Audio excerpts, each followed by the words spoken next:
Эрдэнэ тус дулаан түгээх сүлжээ хувьцаат компани.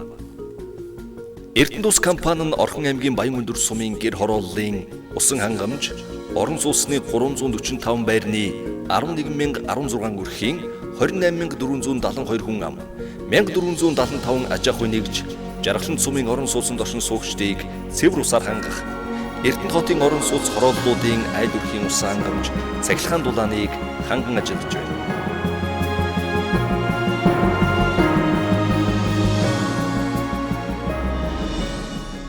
Манай компани нийт 318 ажиллагчтай.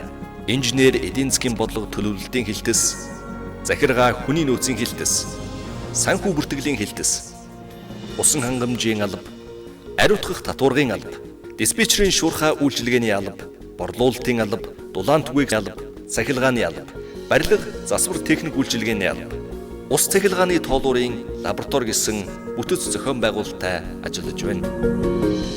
Хот суурин усан хангамж, ариутгах татвар ашиглалтын ажил үйлчилгээ эрхлэх тусгай зөвшөөрлийн хүрээнд.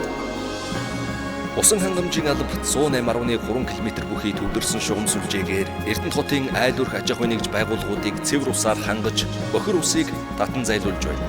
Эрдэнэ хотын Баян-Өндөр сумын гэр хорооллын 55,300 гаруй хүн амыг төвлөрсөн шугам сүлжээнд холбогдсон 51 ус түгээх цэг болон зөөвийн 17 ус түгээх цэгээр үйлчилгээ үзүүлж байна.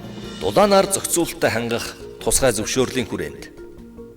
Эрдэнэ хотын айл өрх аж ахуй нэгж байгууллагуудад дулаан болон хэрэгцээний халуун усыг түгээж дулаанаар зохицуулалттай хангаж байна.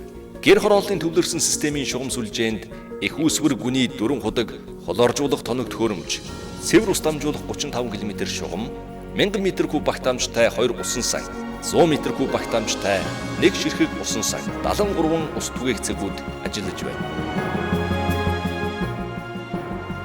Цахилгаан түгээх цахилгаанаар зохицуулалттай хангах үйл ажиллагааны чиглэлээр Эрдэнэ хотын орон сууцны 5 хорооллын 5150 айл өрх, 598 аж ахуй нэгж байгууллага, гэр хорооллын 550 орчим айл өрх аж ахуй нэгж байгууллагыг цахилгаан эрчим хүчээр хангаж байна. Мөн Эрдэнэ хотын төв болон багуудын авто замын дагуух 7421 ширхэг замын гэрэлтүүлгийн ашиглалт засвар үйлчилгээг хариуцсан ажиллаж байна.